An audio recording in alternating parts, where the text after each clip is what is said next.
एक गांव में मुरली नाम का एक लड़का रहता था जो पढ़ने लिखने में बहुत कमज़ोर था। इसलिए वो क्लास में अक्सर टीचर से डांट खाता था। लेकिन मुरली को चित्रकारी का बहुत शौक़ था। जब भी उसे खाली वक्त मिलता वो चित्र बनाने लग जाता।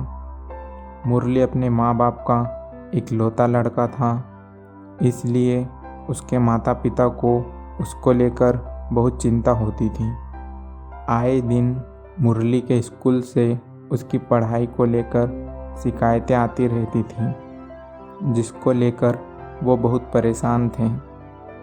मुरली चित्रकारी में बहुत अच्छा था। मुरली इतना मन लगाकर चित्र बनाता था कि उसके द्वारा बनाए गए चित्र असल लगने लगते थे।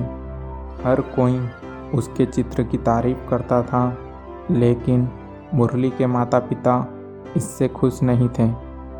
वो चाहते थे कि उनका बेटा पढ़ लिख कर कोई अच्छी नौकरी करे, ना कि चित्रकारी के चक्कर में अपना भविष्य बर्बाद करे। इसलिए वो मुरली को इसके लिए बहुत समझाते थे। लेकिन मुरली की रुचि पढ़ने लिखने में नहीं थी, बल्कि चित्रकारी में ही थी। मुरली को अकेला रहना बहुत पसंद था।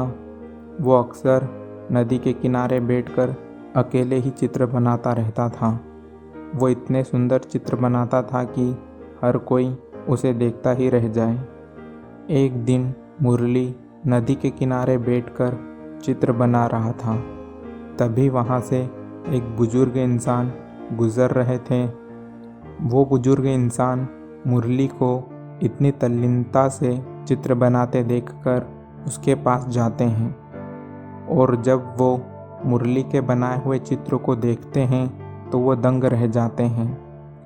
वो उस चित्र को देखकर सोचने लगते हैं कि इतनी कम उम्र का बच्चा इतना जीवंत और सुंदर चित्र कैसे बना सकता है।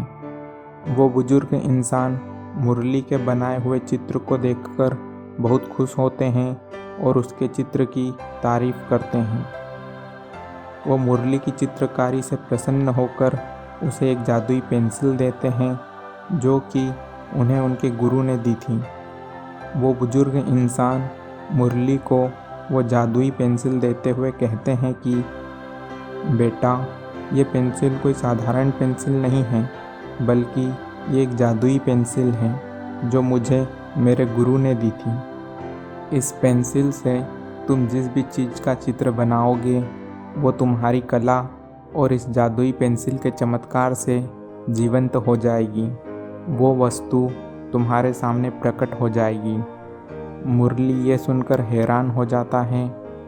पहले तो वो उन बुजुर्ग इंसान को वो जादुई पेंसिल लेने से मना कर देता है, लेकिन बाद में उन बुजुर्ग इंसान के मनाने पर वो मान जाता है।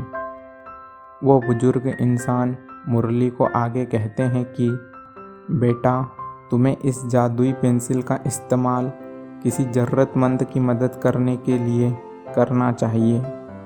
अगर तुम इससे किसी असहाय या ज़रूरतमंद इंसान की मदद करोगे तो मुझे बहुत खुशी होगी। ये कहकर वो बुजुर्ग इंसान वहाँ से चले जाते हैं। मुरली उन बुजुर्ग इंसान की बात मानकर उनके कहे अनुसार उस जादुई पेंसिल का इस्तेमाल ज़रूरतमंद लोगों की मदद करने के लिए करता है। मुरली ने खुद के लिए कभी भी उस जादुई पेंसिल का इस्तेमाल नहीं किया, बल्कि लोगों की मदद करने के लिए ही उस जादुई पेंसिल का इस्तेमाल किया, और इन सब से वो बहुत खुश था।